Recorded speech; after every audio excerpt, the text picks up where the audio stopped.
What up, thugs? Close those Reddit tabs, put down your phone, and save whatever the fuck you're working on right now. Do it. Pause the episode. We'll wait. Please avoid our past mistakes. Today's a bright, shiny, springtime day. It's nice and sunny outside. Winter is over. We're letting go of all the negativity and hate. Mostly. Those last two episodes were a real doozy. We really went hater mode there. Let's move on to something a little more positive. Maybe. We'll see. You guys are listening to Super Despair World, the only podcast where I can actually fucking talk again after a painful 5 or 6 weeks of trying to get my breathing meds. I am no longer dying of the consumption. We're good. But you know what? We do it all for you guys. The show must go on. Dave, what are we talking about today? Oh, today we're talking about art. Art. The high ideal of art, art in modern times, maybe postmodern times, the internet age. Yeah. Mostly we're talking about art. High art in the sense of, only the stuff that people with Greek and Roman statue profile pics are into, which is the only art that is valid. The true Western art, the Western tradition, the tradition we have to return to save the West. No, not really. Yeah, small penises only. Yeah, we love penises of all sizes here. That's actually a thing. I remember studying in this fucking art history class on the Baroque period when I was in college. People really loved sculpting dicks on women even back in the day. Maybe that says something about society. Oh shit, I didn't know that. I'm gonna have to study more Baroque art, I guess. This is the most scuffed, completely unhinged intro we've done in a while. But, let's get to the point. The last two episodes we've been talking about games and gamers and what people think about just art in general in the form of video games. And this was kind of a thing we wanted to bring up tangentially, but you know what? Fuck it. We're not going to do Gamers Part 3, at least not for a good long while. I think we've had enough of that for a bit, but I did want to talk a little bit about just how people view art nowadays, not just video games, but other things. And specifically, this episode is for people who are interested in making things themselves. This is for creative types. We just wanted to riff a little bit about what it's like trying to make shit on the internet nowadays, whether it's a podcast or art or live streaming, as much as I begrudge to call live streaming an art. It can be, even if it's pretty trashy, but whatever. We're gonna dive right into it today. Yeah, and it's funny that you bring that up because there's a lot of memes that go around about podcasting and then we go hater mode on live streaming a lot as a former live streamer who will probably start doing it again at some point. And all of these things are art, but it's hard to call them art sometimes when there are certain media that kind of lend themselves to really low effort and shitty art. And podcasting and live streaming are often of that type, but there's not necessarily a reason that they can't be good. Right. In fact, on the contrary, there's many reasons that they can be very good. One of those reasons being funding. Give people money. If you want to give people money, consider giving us some money on the Patreon. Consider giving Super Despair World a sinister $6 on Patreon. Every little bit counts. Just had to get that plug in there. Yeah, you could be we could be returning to tradition, and you could be a patron, just like, Leonardo da Vinci had a patron, Michelangelo. This is usually how these things worked, and now we have this system again. The patronage system has returned, and you could be a part of this. For the right price, I will live in your house and record my show in your house and paint you naked if you want. Tradition, just like in the old days. Yeah, and I'll record it. We could it could be a goddamn jamboree. Whatever you're into. Yeah, this is just a weirder and weirder way to start the show. But you know what, let's get into it. I thought maybe we could start a little bit with a bit of a history lesson. Maybe people are tired of hearing about these right now, but you know, we're getting up there in years. We're older millennials. I think we've got some valuable insight on the ways that the internet used to be that maybe some people listening do not necessarily have. Yeah, there were platforms that were big back in the early days of the internet. And when we talk about the early days of the internet, I think we should delineate that we're talking about like the late 90s, early 2000s. We're not talking about like when people were using punch cards and like university systems and shit like that. There wasn't too much going on there other than enthusiasts. We're talking about like the early days of the mainstream adoption of the internet. So no, I remember the original internet when if you wanted to get off, you had to wait to like receive a fucking braille code punched from like a number station in Russia just to get like a pair of like tits in like text emoji form. Yeah. We need to go back to those days. No, not really. Yeah, kids are too soft these days. They just get instant satisfaction. We used to have to dial up to a BBS system in Ohio to spend all day downloading a really low res picture of a nipple. I'm just kidding. I'm not that old. Yeah, no. I mean, I was on the internet from like a pretty young age, right? And by young age, I mean like I consider it young. I was like 5 years old in like 1998 or something. And, you know, for most of my life, I've thought, well, okay, that seems like a pretty young age to get online. But as more and more time passes now, we see like kids being handed like iPads and shit like the moment they're like out the pussy, you know? Yeah. So yeah, like, yeah. I don't know, maybe things are a little different nowadays, but I think let's focus on that specific period of like the late 90s, early 2000s, when I think like a big defining trait about the internet was like you kind of had to have like a level of tech savvy just to do like fucking anything at all. Nothing was really simple. There weren't really like great widespread tutorials out there, and like in a way I think that kind of really like filtered a lot of people out of it, you know? Oh yeah, for sure. I mean, streaming video did not exist in the dial-up modem days because there's just no way we could have handled it. No, I remember going to like fucking like 2004. I think that's when it started, like funnyjunk.com, where it's just like a meme site, and like the most videos we got were like 144p gifs of like George Bush like slipping on a banana or some shit like that. Yeah, and there's like Real Player and stuff like that, but you had to download these, and it took a while. So it's like that's a time investment. Like, do you really think this is gonna be funny? I mean, I guess we can give it a shot, but it's not just like it's just not on demand everything. So you had to work a little bit. And not just Real Player, but I think if you wanted to see anything like in motion back then, like it was all just like Flash animations and Flash videos and games and stuff like that. Remember? Yeah, Flash was really big then.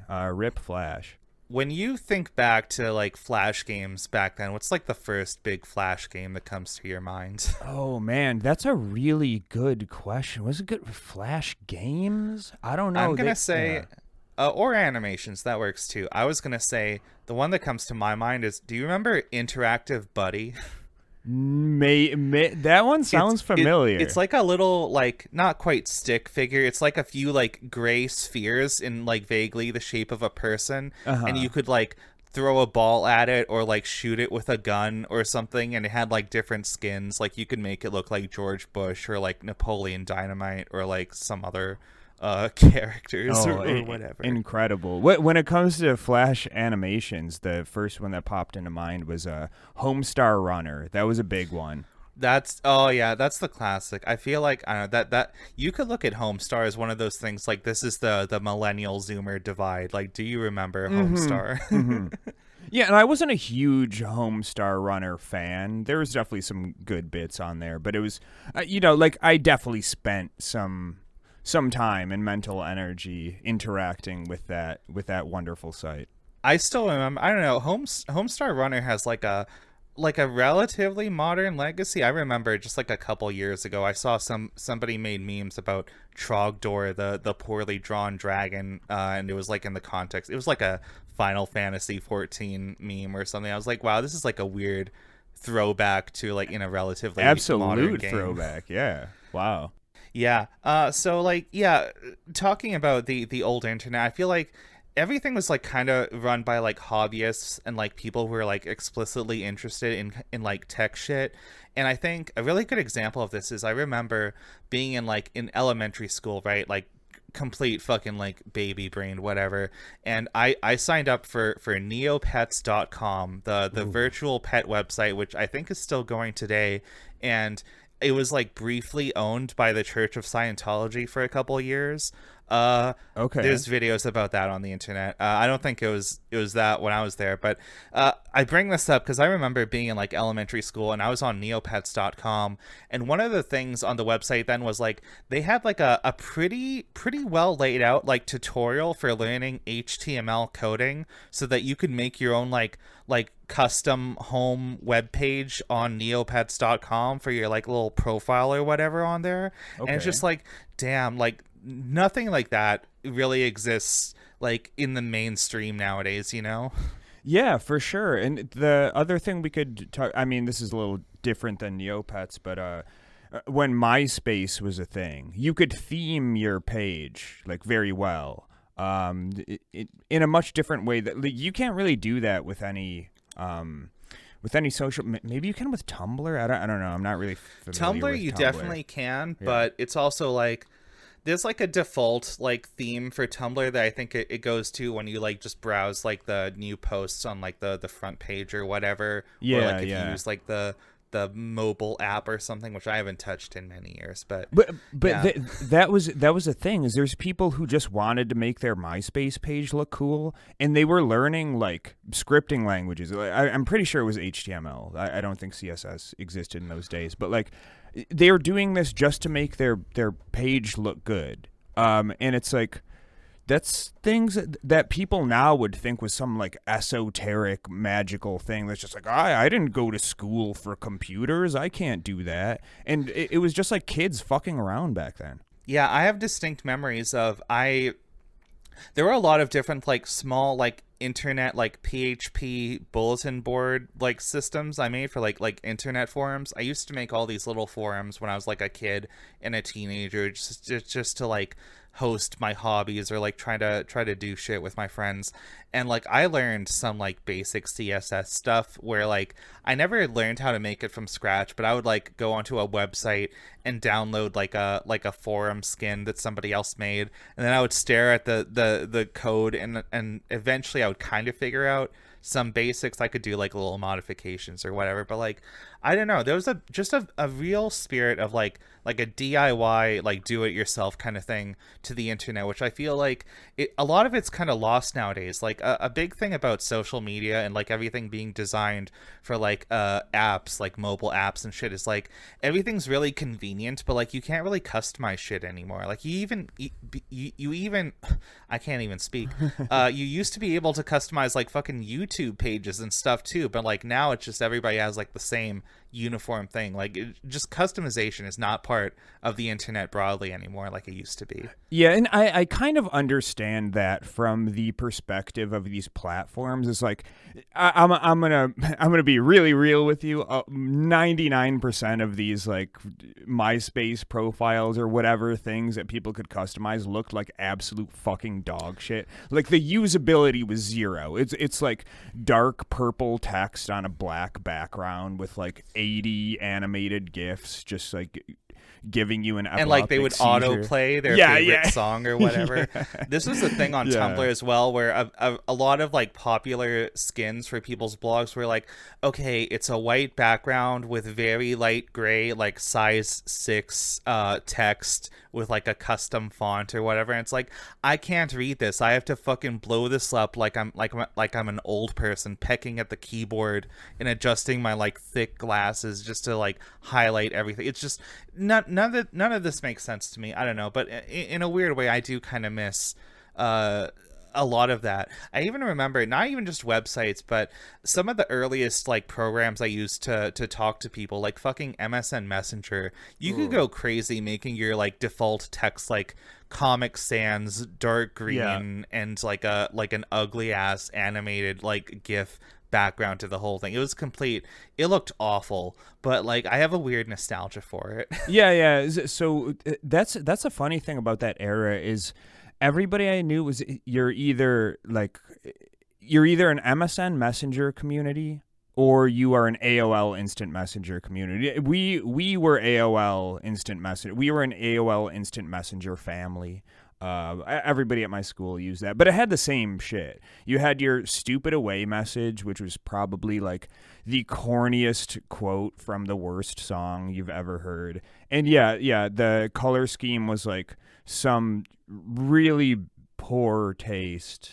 But dark text on a black background, or I'm gonna send this to you on our Discord DMs. This is what MSN usernames used to look like, and just the most trashy, like complete nonsense, like broken HTML code, lots of like shitty little emojis, and everybody's doing like the leet speak thing, or doing little text like on either side of their name, like XX_2005 or whatever. Yeah, it's just I don't know, I kind of miss that era. Yeah, if you haven't talked to us, lowercase x, uppercase x _ Sephiroth 42069 _ big X small x.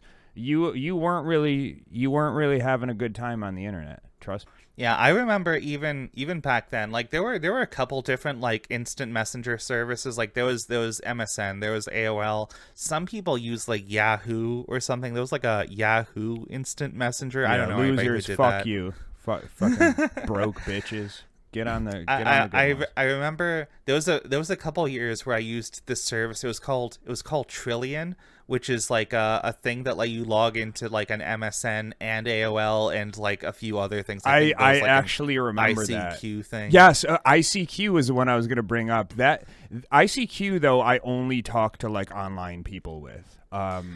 ICQ feels like one of those things you use to like anonymously like buy drugs from somebody. Like I think everybody had like a number rather than like a proper username. Yeah, right? Yeah. It was kind of like Discord in the sense is like you had, except you couldn't customize your server, whatever your user number, whatever it was. Yeah, it was just a number, and then you could make your name, whatever. It was kind of like a phone number. Yeah, basically. Did you ever have, what was it called? Oh God, how did I forget this? Okay, were you ever on IRC? Do you remember fucking IRC chat rooms? Hell yeah, I was huge on IRC. I think I was actually still using IRC up until like 2011, 2012 or so, because it was like the original like shared chat room thing for like a fucking tabletop RPG group that I was in, and this was like before we moved over to like Skype.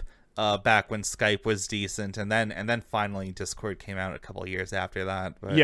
Yeah. Discord is basically just the centralized and much more feature-heavy version of IRC. But if you're wondering what IRC was like, just imagine Discord, but without any ability to easily share photos and have your own like PFP and stuff like that. You could still send files, but it was more of a file There is actually, I think, transfer a thing. display setting in Discord if you want to like, it's like a slim version where you don't see anybody's like profile pictures, and everybody's message is like it displays like it would on an IRC channel. I don't know anybody who uses Discord like that, but I know it's there.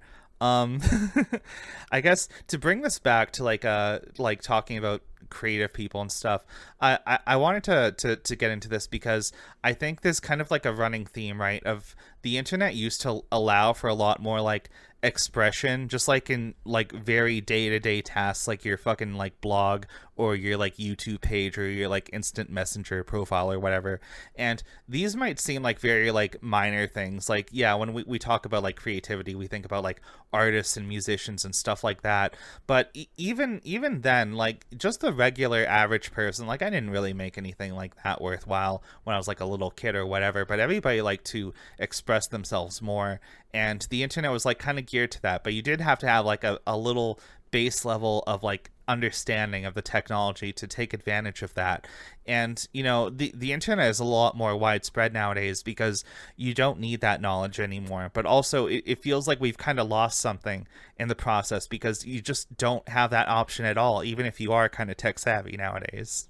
Yeah, for sure. And yeah, of course, there's a huge element of when culture and technology change, it's definitely going to change the types of things that you see and the types of things people are creating. And yeah, we're definitely seeing that now with a lot of stuff, and we've definitely seen a lot of changes since the beginnings of the modern internet, especially as it relates to art. Yeah, I think another good thing to look at back in that time period was like when people did make like creative things themselves, like posting like their own art or music or like later videos once like the internet was good enough that people could like stream and download videos like faster than like once an hour or some shit like that. Is back then like everybody making stuff on the internet was like some kind of weirdo or just like a hobbyist who was like interested in doing it just for the love of the game, right? I look back at websites like the big one that still exists nowadays is like newgrounds.com, back when everybody was making like their own little flash animations or their little art or like little games and other things. And there's a whole lot we could like unpack about like the culture of Newgrounds. I think if we really dissect it, a lot of people back then were like very edgy, still to this day, like there's a lot that could be said about that, but I appreciate that Newgrounds exists as like a completely like not corporate thing. It's like an actual site run by like real people and mostly used by artists. And back then, like nobody posting art or animations or games or whatever to Newgrounds was under this like illusion like, oh, I can make a career out of this. This is a thing I can like monetize. I think like the big difference you see on the internet nowadays is like everybody's hobbies has to be like monetized all the time. Everybody has to always be thinking about how can I make a buck off this thing I want to do. And like I get where they're coming from, but like I don't know, we've definitely lost something when we look back at that earlier time period. No, absolutely, and that's the thing is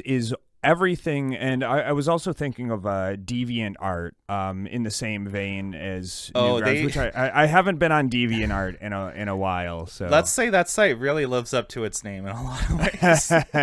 Exactly, but still, I think DeviantArt might still be around too. But I know a lot of people fucked off of there when like they tried to like opt everybody into like using their art on the website for like AI or some bullshit. And, okay. Yeah, I didn't see that discourse. We'll save that for another time. But yeah, DeviantArt has like a long and rocky history. Yeah, incredible. But anyways, like when Newgrounds and DeviantArt were these pure. I don't want to use the word pure, but these places that really back were before they had been tainted by the rot of degeneracy from like outer, I don't know.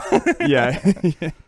But I mean, that's the thing. Like going along with what you said, it was all about reputation in the community and kind of just the love of the game and stuff like that. It wasn't the mindset that people have now, which is just like, I want to do this and blow up and go viral and be famous like this guy that I know and respect. It was just like, I like to do this. I get into this community and I want this community to like me. And like, yeah, like, also, like you said, there wasn't really a direct path to monetization. And so I think like most people didn't even really think about that. It at least wasn't the main goal. At the very least. But I think most people are just like, hey, I like to draw shit. I like to make funny animations. I like the online communities. I like this type of shit. Like I want to make shit like that. And not only did people not really think about like monetizing their like creative output back then, but if somebody did, they were labeled an e-beggar. You don't really hear this term anymore, but I remember e-begging is like the big like label we threw on people back then, where it's like, oh, you think you can just like come onto the internet and like make money doing shit when everybody else isn't? Like, fuck off, but that's very different nowadays. And on some level, like I kind of get it, right? Like, if I'm going to be devoting an amount of time to like my creative hobbies on the internet that's like equivalent to like a part-time or full-time job, Sure. you know, like life is hard. I have bills to pay. People want to get paid for that stuff, and to some degree, I think you know, it's good to support people financially, to give money to the people making the art and media that you like. But at the same time, I don't know. It's like a different environment, right?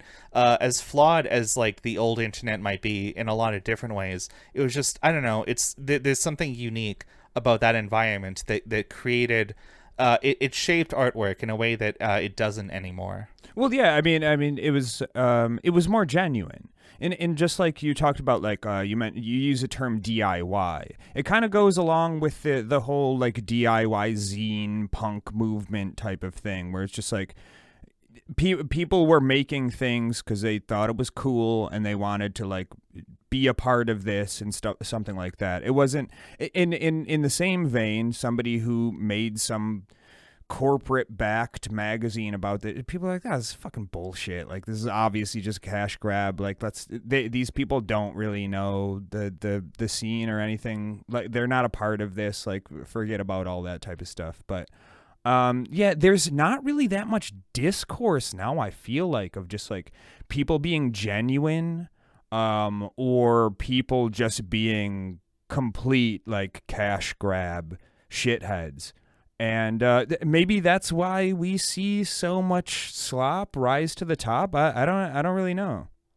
Yeah, I don't know. I think this might be very much like a generational thing. Like when I was younger, I remember hearing a lot of people talk about this idea of like selling out. Like, oh, imagine the worst thing in the world to like a Gen X person, which is like having a boring but stable job, like an office job that they go to and it pays the bills, but it's like really boring. And nowadays that seems like, oh, that's fucking quaint. Like, oh, you can get a job at all. You can like stay in one place for more than a few months or a year or something. I don't know. Like, it seems like a very, very outdated thing. Like when I was a kid and a teenager, there was all this like a whole big like counterculture. We were always like obsessed about like people not being conformists, people not selling out, people like being true to themselves, even if it's in like a really like cringy or dorky kind of way.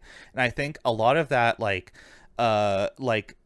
cultural like hostility towards monetization and like making a career off of anything, I think a lot of that has kind of melted away with like you know, just people my age getting older, and now we have to pay bills ourselves. And like, I'll be real with people, like, yeah, we make a lot of jokes on this show about, hey, just get a fucking job at Kroger. But you know what? I don't want to get a job at Kroger. I want to record a podcast. I want to draw stuff. I want to make my silly little tabletop games. And you know, it's not easy, but I don't know. That's just where the tide has shifted nowadays, I think. Yeah, and like I said before, like that narrative about selling out is not people will complain about like, oh, I can't believe like this person is famous, like they suck, and all this type of stuff. And then there's a whole group of people who are just like, oh, I like them because I want to be like them because they're famous. They have big number next to their name on YouTube or Twitch or whatever. And there's not really a lot of discourse about just like, yeah, this is like this is just bullshit. Like they're just doing this clearly for money. I mean, I don't know. I guess there is, but it's just like I guess in my sphere what I'm saying is I see so many people who are really just like obsessed at the end of the day with like making it, rather than just like what they're doing to make it. And that really fucking sucks, man. Like, that's kind of just a sign of the times, I guess. And it's not like it's not like in the music scene in the 90s. Not that I'm old enough to like be part of that. I was a fucking kid, but I mean, I'm sure people talk about like making it and, you know, getting signed to a label or like getting picked up by this network or whatever. But I don't know. It was like, was it a means to an end there, or well, were they? Here's the thing, right? So like as you bring this up, I think it makes me think to like a thing that I think a lot of younger people, and by younger people I mean like younger than us, like people who are like teenagers or like in their 20s right now, who might be listening to this. I think people have this idea of like, a consequence of like social media nowadays is that everybody is now obsessed with like clout and making it and shit. But this has kind of always been true on the internet, even like before you can make money off of anything. Like before we called it clout, the idea is basically just like, it's like social capital, right? That like people look up to you, that people know your name, that you're like recognized for something. And I think in like the late 90s, early 2000s, we still lived in this world where like the idea of like making it was that like you were some kind of like celebrity, like in real life, like you were like a Hollywood actor, or like you made movies, or like you worked in, I don't know, I guess the games industry wasn't very like prestigious at all back then, but maybe like you were like an artist that put on shows at like art galleries and stuff like that. I don't know, like artists and celebrities as like normies, quote unquote, know them. And I know we can unpack the word normies a lot, but back then, like if you made it on the internet, you were just like the weirdo on some internet forum that has like 10,000 posts and like the big dick 10,000 10K poster like title under your avatar or some shit like that. But I think over time the real shift we've seen is like as the internet got more and more monetized, like there's kind of been this line blurred between like quote unquote real celebrity and like internet famous, where now it's like, oh, if you get big on the internet, people are going to start recognizing you in real life. I think like a lot of people give a shit a lot more about like big YouTubers and quote unquote content creators more than like fucking like Hollywood celebrities and shit nowadays. Like it's weird when you go on TV and like, God help you if you watch like a late night show or something and you see like Conan O'Brien interviewing like PewDiePie or some shit. I don't know if Conan talked to him, but I know he's been on those shows. You know what I mean? Oh yeah, for sure. And the funny thing is, as the internet has allowed content creation or art or any sort of creative expression to be more democratized, it's just shifted from the industries that used to sponsor this shit, from promoting garbage to just garbage kind of rising to the top organically. I mean, I guess you could say that like because still we are tethered by these platforms that you can get big on, whether it's YouTube or TikTok or Twitch or whatever. So they're still pushing slop. It's not so much of a, you know, like the suits are sitting around like, hey, how do we get PewDiePie to get more eyes on, like just sitting around doing like a marketing strategy. It's just more like these things catch on, and I think in a way some of these platforms kind of evolve to cash in on these giant creators, a lot of which, some of which are great. I'm not going to say just because you're like big, you suck. That's obviously not true. There's a lot of big creators who are fucking awesome. But the really, really big ones are pretty much down the line. I can't think of any exceptions, are fucking garbage. Yeah, for sure. Like when we talked about Newgrounds earlier, and I think like you look back at how websites used to work, and I'm pretty sure that like back in the day before we had all these like complicated algorithms and shit, if you saw something on the front page of Newgrounds, it was because other people saw it and they just decided to hit like, 5 stars. This is good stuff. Like, and the bigger number just goes to the top, completely organic.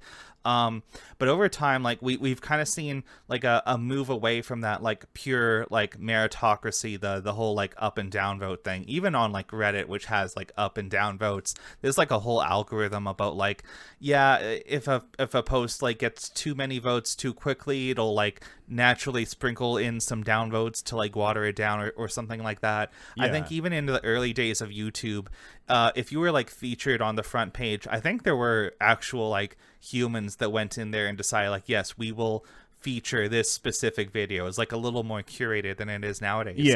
But I guess this is the other big thing that's like different about like creative content aggregate sites nowadays is everything's kind of like automated. It's run by algorithms and shit. And you would think that these systems, like at least on paper, exist to give people more of the stuff that they want to see. But in practice, I think they end up shaping the way that the stuff gets made in the first place, you know? Yeah, exactly. It's a positive feedback loop, which is it's a runaway shit train, is what it is. Not just like a runaway thing, but like there have been cases where people would like figure out the algorithm and then it has to change. Like you might remember like many years ago on YouTube, the original React channels where people would just like re-upload somebody else's stuff and just go like, haha, wow, whoa, cool. That's crazy. And it's like it's just complete garbage content. And it's like, yeah, YouTube has taken some efforts to cut down on that stuff, but like to this day, quote unquote, React content is still very big. People just like dress it up a little more and put more effort into it, and like it does well in the algorithm. But like the algorithm as we know it is the result of like a lot of people making deliberate changes to like this black box that like that figures some shit out on its own. It's a very complicated like coding math thing, but it's not devoid of human bias. It's like a complete feedback machine for the biases of the whatever humans are in charge of it. Yeah, and you that's the thing, is like you can't just that's part of the problem, is that they make these things, they're not perfect, and then they run wild and they fuck a bunch of shit up and they're like, oh, we need to rein this back in. So it's like, okay, cool, but the damage has already been done. Now fucking SSSS Sniper Wolf has 30 million subs from like downloading people's TikToks and being like, what? That's crazy. Waha, that's crazy. It's like, so like, and that's the problem, is just like, at the end of the day, it's just big number good. So like, even though I think everybody on this planet over the age of 14 knows that like most of this shit is like just absolute, like just dog water, like garbage, slop. But they're just like, well, big number, big view count. Like we can't just like, you know, it's just okay. Like I guess we got to just like, you know, live with it. It's like it's just people like make their entire livelihoods off of like posting stuff to, let's say, YouTube, but the algorithm can change like quickly and completely arbitrarily. Back in the earlier days of YouTube, there was like a really nice niche. If you were like a Flash animator, if you did like little like independent animations and stuff, you could get some big numbers off of that. But at some point, the algorithm changed to favor what we call nowadays long form content. Mm-hmm. And like the thing about animation is like a lot of work, and you'll put like days and weeks into making something that's like a minute or 2 minutes long or something, you know? Yeah. So this completely screwed over everybody in the animation space, and that was just like a totally arbitrary decision. And as a result of that, it really screwed over animators. It kind of started this period where like gaming let's play channels were really big, because, you know, oh, you're just like playing a video game and talking to your friend for like 40 minutes. That's fucking easy. Shit. Exactly. And a lot of people made a lot of money doing that. Yeah, and that's a problem, is like, because I've said before, like, oh man, like YouTube is like, with these shorts and shit like that, it's like, no, YouTube is really the only platform now that can support long form content, so they should kind of like reward long form content. But that is a really good point as to why that's wrong, is because there is short form stuff that belongs on YouTube, but it's like short form, high effort. But also, when everything's just algorithmic, like nobody's curating this. So like who decides what's high content? How do we really know? And then like, yeah, if it's just like, oh, if it's animated, it might get boosted. That's just like, people are just gonna upload fucking bullshit garbage animations, just be like a million views on that. That's just gonna be like some talking head animated shit that's reading Reddit "Am I the Asshole" posts, or like, those aren't even made by real people anymore. That's like fucking Microsoft Sam, like AI voice. Oh, now, sure, you know? sure, but they'll just throw like some like PNG tuber thing on top of it and be like, animation. But I mean, like the people who make these that make these algorithms, they're not trying that hard with any of that either. They're probably just looking at data and saying like, oh, this is good. This brings in money. Like at the end of the day, I mean, as with all the stuff we talk about, it's all money. It's all just money, and it's a lot of incredibly it's out of just touch people. It's also like it's not just a case of like some things make money and some things don't, where like, oh, you just post this and you'll get banned or something. It's like the way that the algorithms work is it often gets a lot more insidious than that, right? Like you look at something about how YouTube is desperate to try to be like advertiser friendly and like appeal to like the most like fucking family friendly bullshit or whatever. Partly just because it's profitable, also partly because a lot of like Christian mom like PTA groups and shit just have like nothing better to do with their day, and they do like fucking letter writing campaigns to pressure these like websites and like credit card payment platforms and stuff to crack down on this stuff. But the point I was getting at is a good example of this is when you look at how YouTube Kids started. The thing about YouTube is like, okay, they'll just put ads on like any fucking video, but the thing is YouTube, owned by Google, their ad service is like it uses your own data to like serve targeted ads towards you. But the thing about that is like it's actually like illegal to like harvest data on children to serve them ads and stuff. So YouTube had to create like YouTube Kids to be like, okay, this is a separate corner of the website that's like you can't comment on anything. Also because there were like a lot of like pedophiles commenting on like people's, like, also home gay videos and stuff. Yeah, exactly. So like now you have like YouTube Kids where it's like there's no comments, the monetization is way fucking down because like kids are not like discerning consumers of media and stuff. They'll just like watch anything on a loop, they just like, let it autoplay for hours. They're not exactly. So in spite of like YouTube Kids existing, you kind of see like a fucking like infantilization of content in other ways, where you have videos like, say, I've never actually watched a fucking like Mr. Beast video. I think I watched maybe one with like they put a bunch of like little marbles in a pool or some shit, whatever. Amazing. But you have videos that are like basically aimed at kids, but like the people filming them will throw in like a fuck or two so that they avoid getting put in like the YouTube Kids side of the website by like the algorithm or something. Oh yeah. And like this is just like an insidious way in which like the rules of the algorithm and what content gets filtered in what ways, it ends up being that like you have content that's supposedly for adults or all ages, but it's like dumbed down for kids, so it's there to like serve ads to kids and just like get as much money as possible off of these like completely arbitrary rules that change all the time. Yeah, exactly. And I don't know what the YouTube what is considered a kid for you. Is it 13? What the age cutoff is?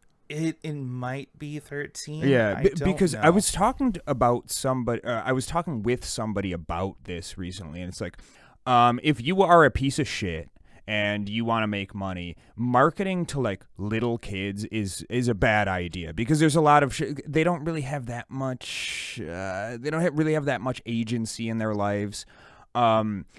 If you really want to be a piece of shit, and maybe I should not say this, but they already know this anyway. So we advocate for the following advice. Yes, we advocate for the people who take the following advice, who didn't already know it, or who are doing this to unalive themselves. To use. Oh, why do you have to say fucking unalive? Oh, I'm so sick of this like TikTok like second language that we all have to learn now just to avoid like a few words that may or may not even like demonetize the video or something.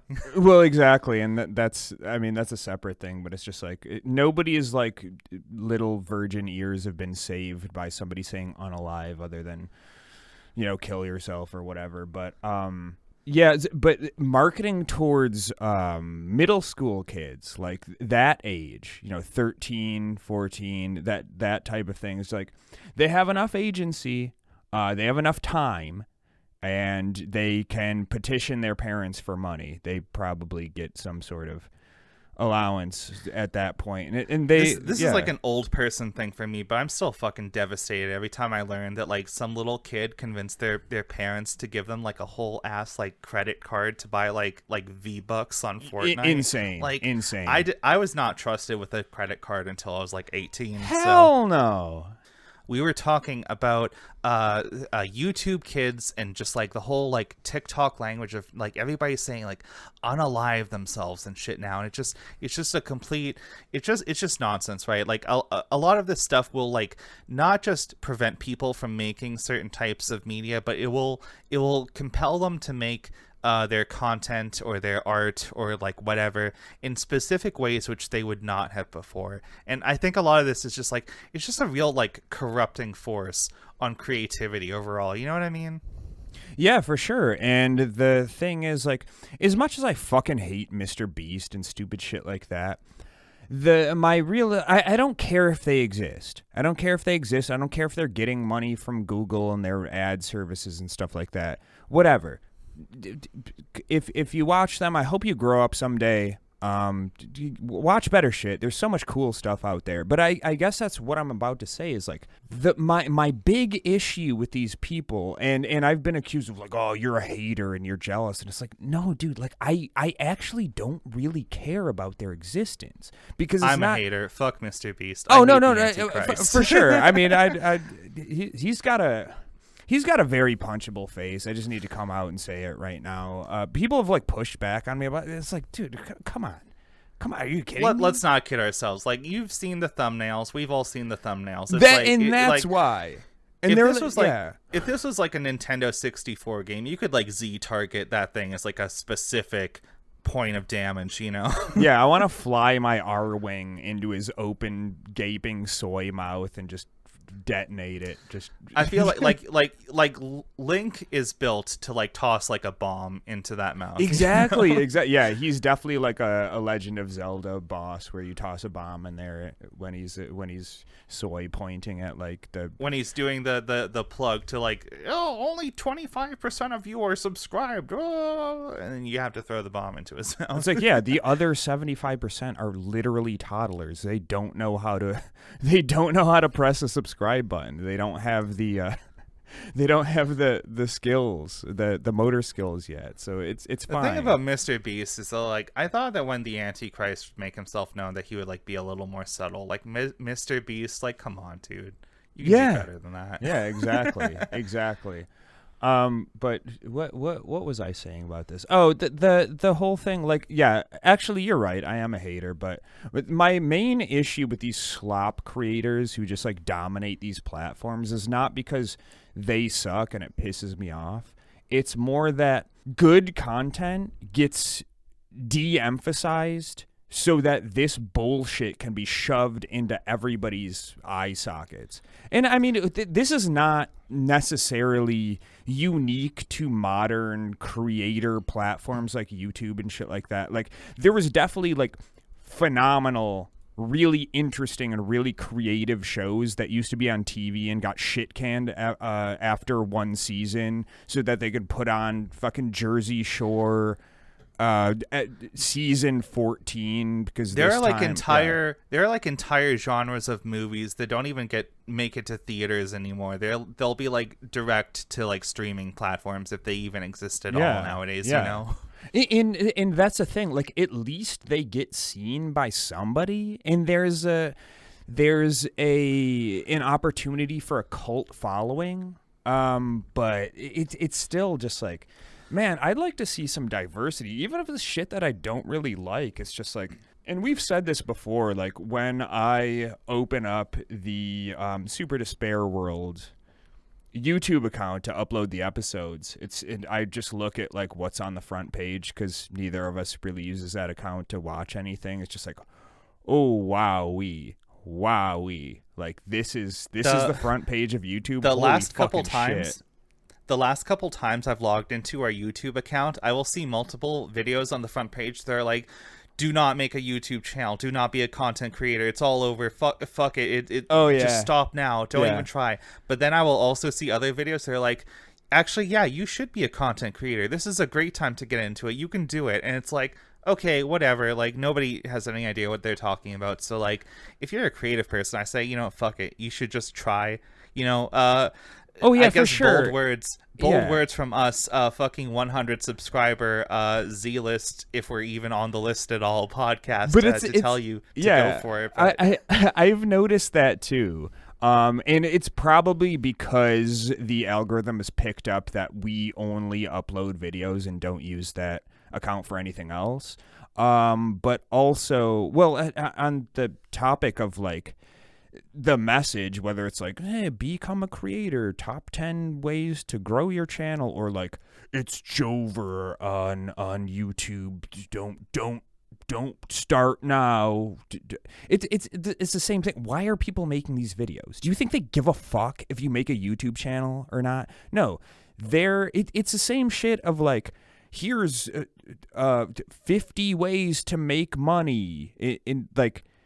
No, nobody's actually making money from that. They're making money from telling from telling people how to make money. Exactly. And it's like, and that's something that my father always said to me was like, when you used to like see those commercials on TV that are like, you could make $1,000 a day just if you sign up for send in your shipping and hand postage, a check, a money order. Give us your credit card number and the right 3 digits now, on the back, and you'll be on the path to financial freedom. Like, some things never change, but he was always like, if they're making that much money doing this shit, why would they be telling other people how to do it? Like, you'd be keeping that a secret, right?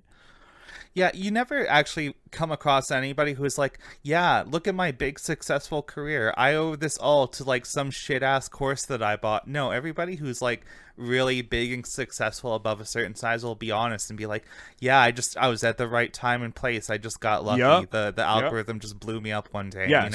The very few YouTubers, and I got to shout out my boy Samurai Guitarist for this one. I don't know what the video was called, but this one stuck with me, and he's one of the few people who wasn't just like, yeah, I work really hard. He was like, and I'm sure he does. Like, I'm not shitting on the dude, like, and just saying he purely got lucky. But he made a video about being a YouTuber, and he's very big. Like, I think he's well over 1 million subs or whatever. And he was like, yeah, I was lucky enough to be in a situation, have a family that supported me while I started this channel, and like blah blah blah, and all this type of stuff. And it was like, dude, thank you. Like, no hate at all. I'm not mad about, like, who would be mad about that? But you're like telling people like, this is how I came up, and like I had a bunch of privilege, and there's nothing wrong with that. That's a thing. But there's so many people who like, I mean, you see this all the time. People with like a small loan of $1.5 million, and they're like, oh, I really worked hard to open my business, and it's like, maybe you did do some work, but the classic thing of when you come across an article about like, here's this one trick I used to make a lot of money in a single year, and it's like the very first line is like, okay, so first I didn't have to pay rent because I just moved into my parents' vacation home or some shit like that. Right. Exactly. Or like, I'll teach you how to make a ton of money with real estate. First, all you have to do is buy like a dilapidated Victorian. They're only like $500,000, and then here's what you do, and then you flip it for this much, and you buy two. It's like, cool. Step one, first cut out the avocado toast in Starbucks every day. That'll save you a lot of money. Yeah. Step in two, 230 $1 million. years. In 230 years, you'll have enough to buy a piece of property to start flipping. Yeah. Step two, get $100,000 from your parents. You'll be able to pay it back, or just move into their house and shit. Easy. It's just complete nonsense. All the worst people in the world are like fucking op-ed writers. They're just. I just do not like them at all. Yeah, it is very frustrating, and I'm not gonna lie, like I do have a somewhat privileged situation in the sense that I don't have like a ton of financial obligations. I don't have fucking kids. I'm not living hand to mouth. Debt-free baby. Yeah. Hey. But hey. Like it's still. Yeah, I mean, it's got to be hard to really like spend a lot of time doing things that, because I mean like this podcast, everything I've done before is like I wanted to do it, and like I don't purely want to do it as a hobby. It would be nice to be able to like monetize that and like be able to just in the sense of like I would like to be able to justify spending more time on this at the expense of spending less time on other things that are my actual income stream right now. But yeah, I'm not like purely doing this for money, and it's very hard to justify like fucking your life up to do some passion project when it's like, how could I justify spending like 20 hours a week on this when I'm like struggling to survive? Yeah, I remember that was one of the earlier episodes. I want to say episode 4, I think, when we talked about all the VTubers, where I think I spent like 20 hours just on the illustration for that one, because I had like the fucking VTuber wiki open, and I tried to make as many of those little doodles as possible, like a real person that actually does VTubing or something. And since then I was like, oh, okay, I'm never gonna do that again. I'm never gonna put 20 fucking hours into the illustration for one episode. And, you know, part of that is me just like getting better at drawing and just being able to put it out faster. But another part is like very deliberate, like, oh, okay, I'm gonna kill myself if I like spend too much work into like very like small things like that for the show. And you know, I guess this can bring us into like the final topic for today, which is just like I kind of want to like riff about our opinions on this stuff, just like from the perspective of us as like small time like creative people who don't already have like a following from anything else, just like trying to make it out here, right? It's like you listen to a lot of people, like creative people, talk on the internet, and it's kind of easy to like look at somebody who already has like 100,000 subscribers or something and tell you, and just like, yeah, you just gotta work harder at it. But it's not always that easy, right? There's a whole lot of stuff that goes into like the whole like turning yourself into like a personal brand and like doing some like, I really hate this word, but like marketing to put yourself out there. And it's just like it's just this, it's like it's a whole necessary evil, and it's like hard to like walk that line while still being genuine, but also like taking the steps you need to actually get your stuff seen, right? Yeah, absolutely. And that's the thing, is it's paralyzing in a sense, because I do a lot of different stuff. And like, for example, I've seen this narrative that like, you can't, if you have a YouTube channel, which I do, subscribe, Farstrider FM. I have one video on there. Dude, check it out. It's a song. Tell me if it sucks or not. I don't care. We gotta add that to like the Despair World. Yeah, I mean, I should start putting more stuff on there before I really start plugging that. But that's fair. I think I've plugged my blog here before, but it's been like 3 months and I still only have like one post up. So, but that's kind of the point. Is like, I've heard this whole narrative of like, if you do too much different stuff on your channel, it's not really good because it's kind of confusing. So it's like, is this an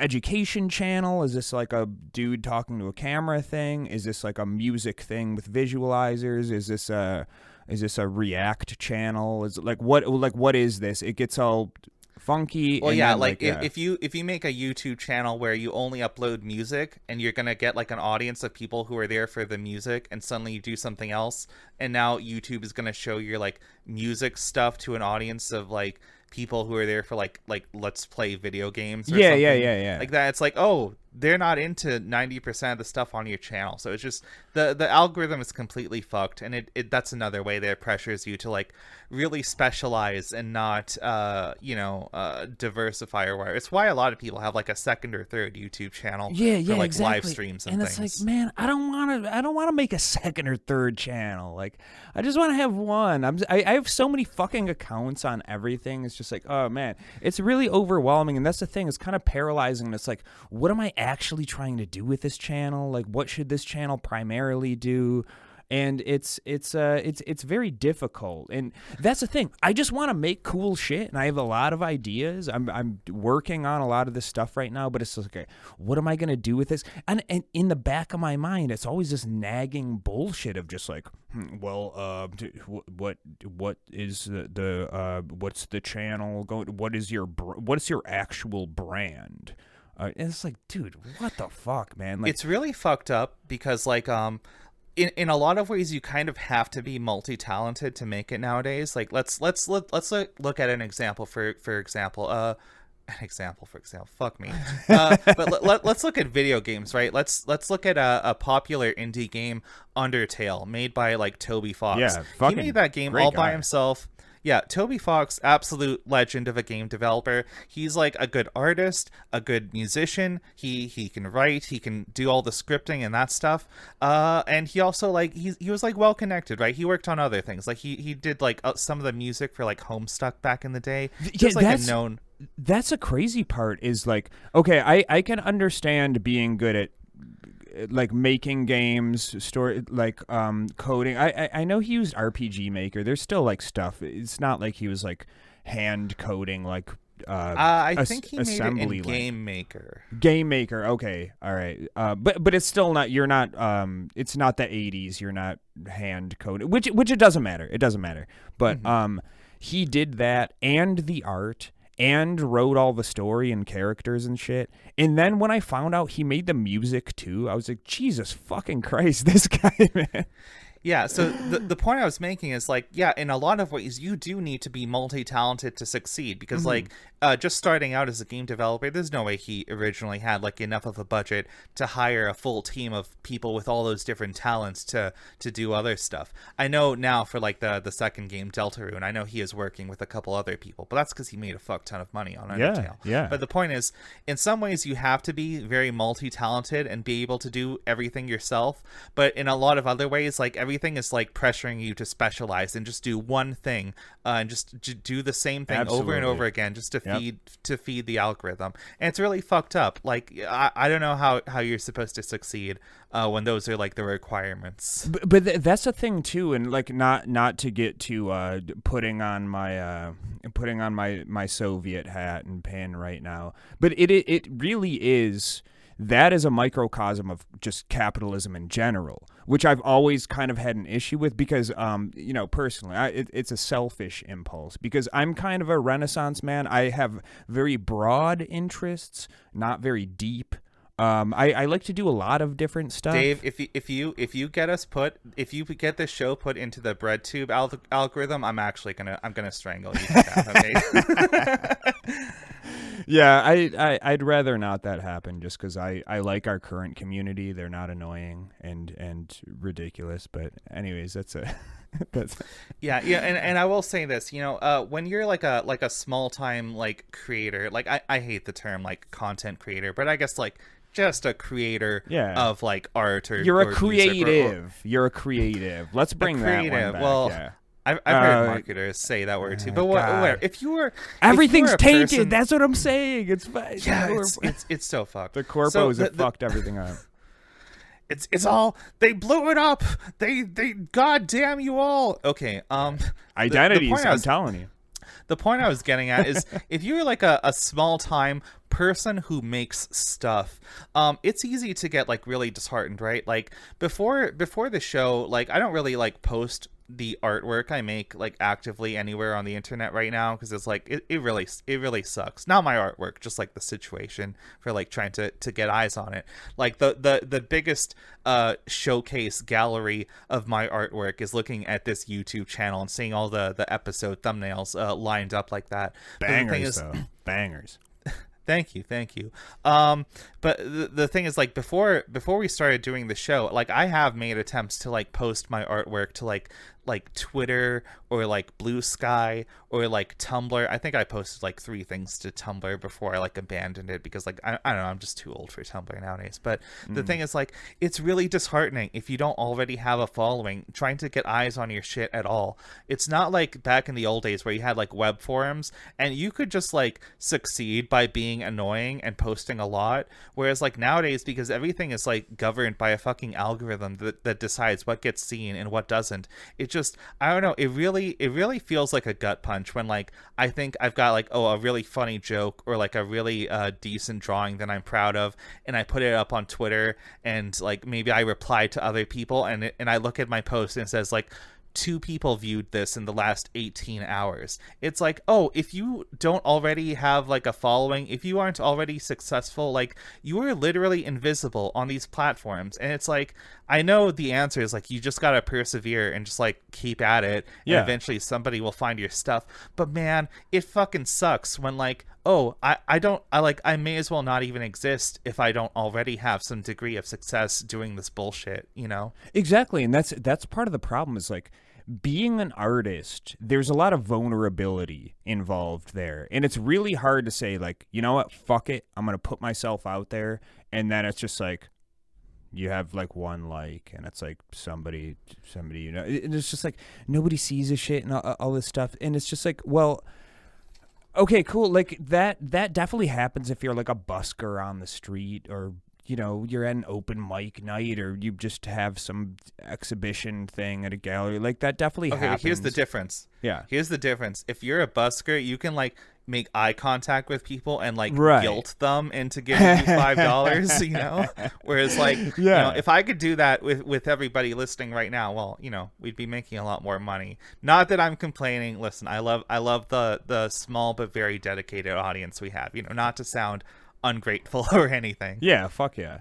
But that is the thing is it's even more disheartening when you know that like, well, you don't know if people are just ignoring you because they're like whatever about it, but it's like when nobody saw this. When a post of mine gets 0 traction, my brain immediately internalizes like, oh, you know why nobody hit the like on this? Because it sucks. That's why. It's just not good enough yet. But then I have to remind myself like, oh, okay, if you already have like a big following, you can post fucking anything and get like thousands of likes. Exactly. You know, if you have like 100K people following you on Twitter, you could just write like eggs and send tweet, and people will get like 100 likes at least in minutes, you know? Right, and that's the thing is in number one, that kind of like that kind of incentivizes just like low effort shit from those people, so it's not good for them, it's not good for the people who like follow them or whatever, and it's not good for like small people who are trying to like really make cool higher effort stuff. So like everybody loses. How do we as a society, how do we remedy this though? That's the thing. I think we need to start killing CEOs, like for real. Like we just need to like excise the tech bro like tumor from like society. Oh, easy. No, I'm just kidding. Right. I'm just kidding. Just kidding. Parody. No, not really. I mean, okay, like as a sincere, like actually actionable, not fucking LARPy answer, I would say like we kind of like, I don't know, the internet is kind of going through this shift where I think relying on advertisers and advertising money for everything is becoming less and less viable because like, I don't know, there are only so many podcasts I can listen to where they tell me to subscribe to fucking HelloFresh or some shit, and it's like, I don't want to. It looks like shit. I don't want to pay like however much money for like a box of frozen food every month. But yeah, but the thing is like, what's the alternative to like relying on advertiser money? And well, I guess the big alternative is like crowdfunding and relying on other people. And as grueling and hard as the work might be, you kind of just have to like go out and like put yourself in communities and talk to other people directly. We don't need to like get too deep into it, but I know for a fact like basically 100% of the audience we have as of the recording of this episode is just people that we know, like, directly, like friends of mine, people I've met on like another Discord server, where like I didn't just start plugging this podcast immediately. It's like people that we've like made like actual friendships and like connections to, and I think maybe a small portion of our audience might have like just gotten on here from the Dead Internet Theory episode that blew up, but like otherwise, like everybody listening to the show right now, it's just like people that we actually know. And you know what, like I appreciate every bit of the audience we have. It's easy as a small creator to like really get disheartened, like, oh, you have like 100 subs, that's fucking nothing. But like, you know what, I know the vast majority of the people listening. I've talked to them, we're friends, we're cool. You know, I don't know, it is something that keeps me going, at least, not to get too sappy, but you know. Yeah, no, for sure. You nailed all the points that I was gonna say. It was the first one was community. Just be a part of community shit, like this, because this is how, bring it all the way back to the beginning. This is how internet artists and creators and stuff used to be part of a community. And people would share stuff with each other, and people are like, they're honest. Like if they were like, it was kind of, you know, you could do better than that, or like, hey, I really liked that. That was a whole thing. And sometimes your biggest haters will actually give you valuable advice. If somebody tells you, oh, this fucking sucks, you know, there's a real chance that maybe it does suck, you know? Yeah, for sure. And as far as like making a living with this, the whole monetization with ad revenue and stuff, that was always a loser. It's been a loser since the late 90s with the fucking bullshit pop-up ads and all this type of stuff. It's always been a loser, except for a very, very, very small sliver of websites or whatever, and it's still a loser now. Most of these metrics with ad revenue stuff and monetization, it's all fake. This is going to become like known by these platforms very soon. I literally have a friend. I have a friend, and I will respect their anonymity because they've told me this in confidence. But I have a friend who does work in the tech sector, and they've seen a lot of this like data from like personal data and like advertising metrics and shit like that firsthand. And the thing is, a lot of these companies like Google or something will collect all this data from people, but then they will like alter and skew the data and basically turn it into bullshit when they sell it back to advertisers who want to use it. So it's just bullshit all the way down. It doesn't mean anything. And the thing is, like, right, like you see all these like YouTube courses and stuff, and it's like, oh, just follow this guide and you will blow up your channel. Here's how to manipulate the algorithm to get like 10,000 subs in a month or some shit like that.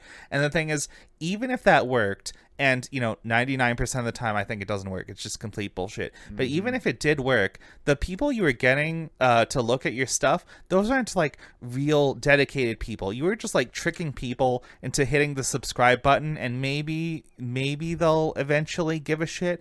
But for the most part, they won't. And that kind of brings us to like that's the ultimatum here, right? You can either make the effort. You can either put in the effort to like actually talk to people and reach out to them and like get to know people directly and come to rely on those people for support, or you can do that with advertisers who don't give a fuck about you or the thing you're making. Exactly, which is why just like you said, direct support is the real monetization scheme if you really want to, you know, make a living at this.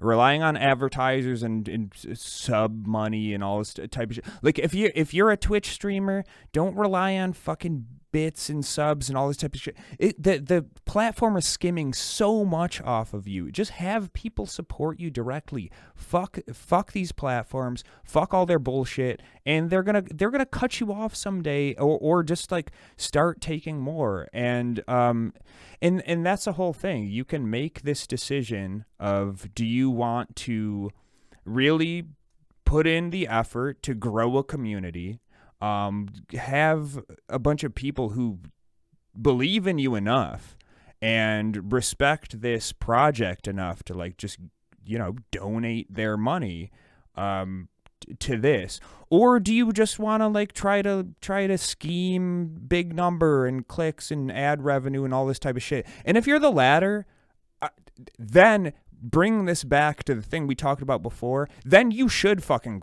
give up. You should stop doing what you're doing, because number one, that ship is fucking sailed, and number two, you're just going to be putting more garbage out into the world. We don't need any more garbage. There's enough fucking garbage in the ocean. There is more capital C content on the internet than ever before, and we've never had like less and less of it is worth watching over time. Yeah, the grift ship has sailed. If you're just trying to make money on the internet, here's a better idea. Put in an application at Kroger and just get your ass to work, because you're going to be spending as much time doing this shit. The difference is Kroger's going to send you a fucking paycheck, and you're not going to get shit off the internet. Exactly. You know, if you tried to do like the cynical thing and just ride the algorithm and just do all the little like marketing advertising tricks to like build up a brand or some shit, you know what? You're just doing like the same amount of work as like a real job, except you don't actually have like a real employer. You're just like forcing yourself to live through these like grueling conditions, and the work is going to take over your entire life, because there'll be no boundary between your personal time and your work time, you know? Exactly. And the shit is, you're going to, number one, you're probably not going to get as much money unless you're very lucky. You're probably not going to get as much money as like getting a real job. And number two, you're going to be fucking more miserable than you would be having some bullshit job. So just take the shortcut and get a real job. Like, if you want to be a creator, be a creator. If you want to scam the creator economy to get money on the internet, then consider just like two options. Fill out an application at Kroger, or unalive yourself. We have enough content, guys. We did it. We don't need more content. We're done. We finished it. We beat the internet. Yeah, we beat the internet. We're at the end of the internet. It's over. We don't need any more. So yay! We're done. We solved the puzzle. We can let the credits roll. Finally, there's enough content. We'll never finish watching it. Yeah. All right. You know what? Speaking of finishing watching things and people supporting the show, you know, I feel my voice starting to give out. Why don't you read the patrons for this episode? I think I sent it to you, but all right, I'm reading the patrons in order of how much I want them to send me a used pair of their socks. Okay, all right. So first up is our sweet baby Weasel. Love you, Weasel. You. We love you, and your lovely wife too. Tell her we said hi. Mm-hmm. My boy Walker. I think I have smelled a pair of his socks before. It was in a totally platonic way, but as bros do. Yeah. We got Clam. Oh, huge G. Love you, Clam. Yeah. Trash Bins. Old friend of the show, our first guest ever. Friend of the show, legendary guest, the number one guest on this podcast. Actually. We have the mysterious Nick, who refuses us to say his last name on here, but someday I'm gonna hold him for hostage. That's just our little secret between us. Yeah. We got Protagon and Absolute G from the one and only. Yeah, from day zero, and then our sweet baby Shalom guy, who someday I'll get a pair of his socks. Shout out to Shalom Guy for having some of the best convos about episodes we've recorded on the Discord. The Discord, which you guys can join for free, $0. It costs nothing. Come say hi to us. It's a great time. It's a little quiet sometimes. You know, we're still a small show, but it's a great community in there. Come say hello. We'd love to have you. Yeah. There's nobody in there sucks. And if they did, I would have bullied them out by now. It is a very solid Discord, I will say. Hell yeah.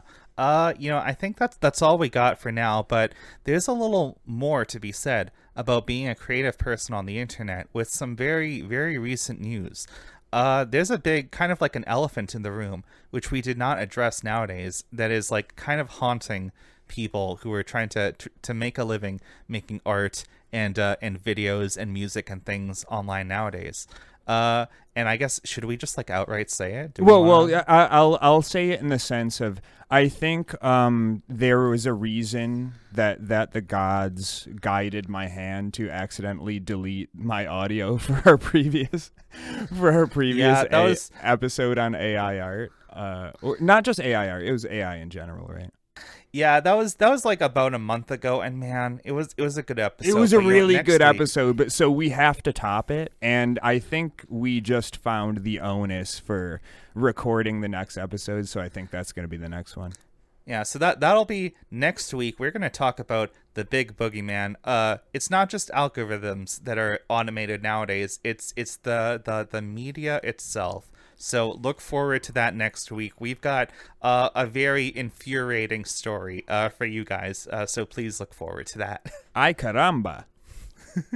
Oh, Steamboat Willie. Last minute impression. I don't know. What's up, guys? I don't.